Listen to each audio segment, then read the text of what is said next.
I've been working on the web for half of my life.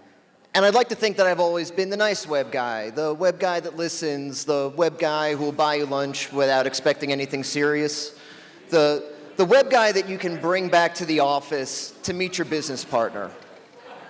But believe me, and I have caught many, many clients on the rebound, there are a lot of web guys out there who just want to fuck you. They will fuck you right in the contract. They will fuck you over the phone, assuming, of course, that they return your calls. And over the next few minutes, I'm going to explain exactly how they're fucking you and how you can prevent it. Number one, never ever let your web guy buy your domain name. If he buys your domain name, then he owns it.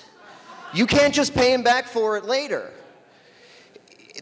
At some point, you will have spent weeks of time, thousands of dollars, and when you realize that at the end of that, you don't own your website, that's a bad day for you. Similarly, it's always bad if you can't break up with your web guy. The domain name thing is a good example. Another one is hosting. If your web guy is hosting your website, then that means that you're pretty much chained to him indefinitely. It's really hard to fire that guy. And so what we want to do is we want to avoid those situations, not just in the case that somebody's intentionally trying to fuck you, but what if something happens to your web guy? If your web guy gets run over by a bus, you also need to make sure you have business continuity. He might be fucking you if he didn't go to Jared, and this is what I mean by that. Forget the romance and all that nonsense.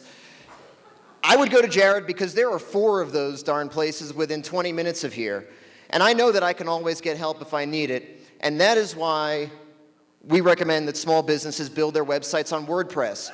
WordPress commands 54% of the market share in content management.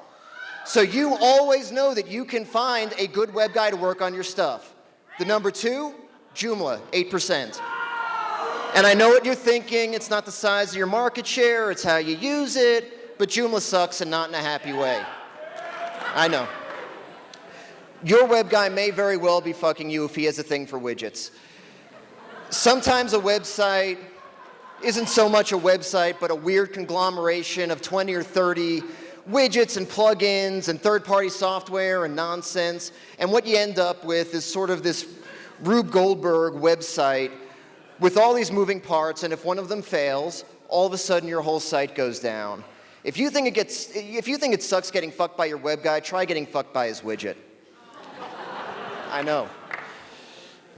You may very well get fucked if you do not test your site very carefully before it launches.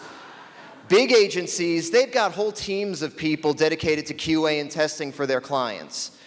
Small agencies and freelancers do not.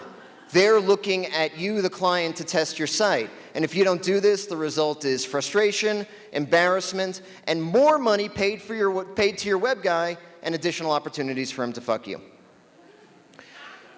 You should always, always, always use protection when it comes to your money. When you write a big check to a web guy, you should fully expect that you're never going to see that again. I know.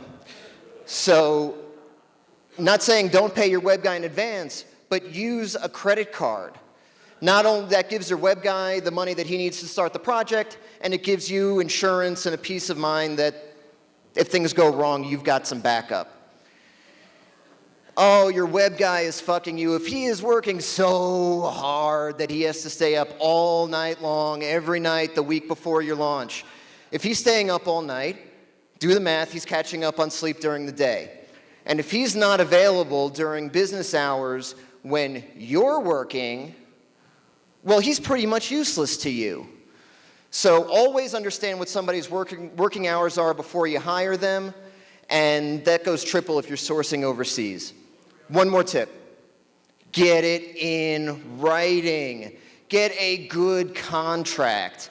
Get a specific contract, one that outlines exactly what your web guy is going to be doing for you or to you, as the case may be, before the project starts. And please don't get fucked by your web guy. You're smarter than this. Practice safe site, use the tips I've given you, and if you run into trouble, please just give me a holler.